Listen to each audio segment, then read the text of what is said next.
On July 2, 1937, a radio operator heard 5 words that would haunt aviation for a century. The disappearance of Amelia Earhart isn't a mystery because she vanished without trace.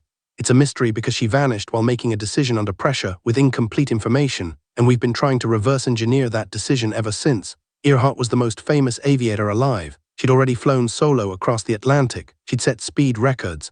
By 1937, she was a household name, which meant every choice she made in the cockpit carried weight far beyond herself. March 1937, Earhart and her navigator, Fred Noonan, began assembling their Lockheed Electra for what they called the World Flight, a 29,000-mile circuit around the equator.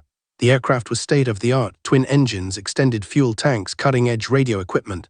The plan was methodical, broken into 22 legs across nearly 4 months. Each leg was calculated to the gallon. There was almost no margin for error. By early July, they'd completed 21 legs. They'd crossed Africa, India, Southeast Asia. They'd logged thousands of hours. Now came the hardest stretch, a 556-mile flight from Lee, New Guinea to Howland Island. Howland was tiny, 6 miles long, half a mile wide, surrounded by nothing but Pacific Ocean. It was essentially a pinprick on the map. Missing it meant ditching in open water with no rescue nearby. July 2, 1937, 8:00 a.m. local time. Earhart and Noonan took off from Lee with 200 gallons of fuel. The USCGC Itasca, a cutter ship, was stationed near Howland to serve as a radio beacon and rescue vessel if needed. For the first 20 hours, radio contact was sporadic but steady. Earhart reported her position. The Itasca confirmed her bearing, everything tracked. Neither she nor the Itasca crew knew yet that this was the last complete conversation they'd ever have with her. By 8:43 a.m. on July 2nd, Earhart should have been close.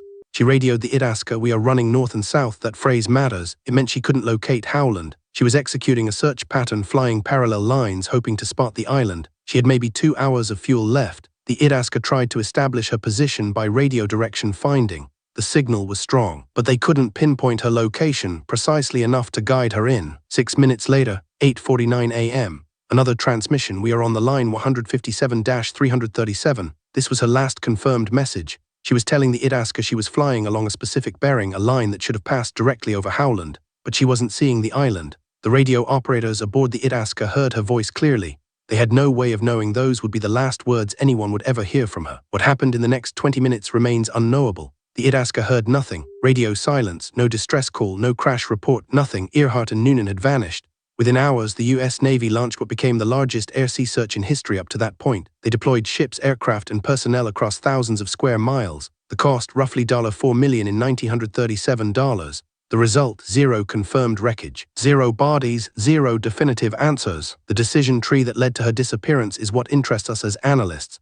Earhart made calculated choices. She knew the risks. She knew Howland was small. She knew fuel was tight, but she'd trained for this. She'd conquered harder routes. The question becomes, what did she know and when did she know it? Did weather obscure her instruments? Did a radio failure prevent her from receiving the Itasca's transmissions? Did navigation error compound across 500 miles? The official search lasted 17 days. The Navy declared them lost at sea. Most of the public accepted it. Earhart had run out of fuel and ditched in the Pacific. Case closed, except it wasn't closed, not really. Over the next 86 years, theories multiplied. Some claimed she landed on Gardner Island and survived for weeks. Others suggested she was captured by the Japanese military. A few proposed she returned to the U.S. under an assumed identity. None of these had solid evidence. What we know for certain, Earhart made a decision to attempt the Howland Island leg knowing the margin was narrow. Noonan made calculations assuming his instruments were accurate. The Itasca positioned itself where they were told to position it. Each person acted on the best information they had, and then the information ran out. Radio contact ceased. The decision-making stopped. What followed was 86 years of guessing. In 2023, researchers using deep-sea imaging and historical analysis reported possible wreckage on the ocean floor near Howland Island. The evidence remains inconclusive. It may be the Electra, it may be something else entirely. But here's what matters. Every theory, every search, every new discovery is an attempt to reconstruct what Earhart and Noonan faced in those final moments. We're trying to understand their decision-making under conditions we can never fully replicate. The Amelia Earhart disappearance teaches us something crucial about historical mysteries. They're not puzzles with hidden solutions waiting to be found. They're moments where human decision-making collided with incomplete information and the outcome was permanent loss.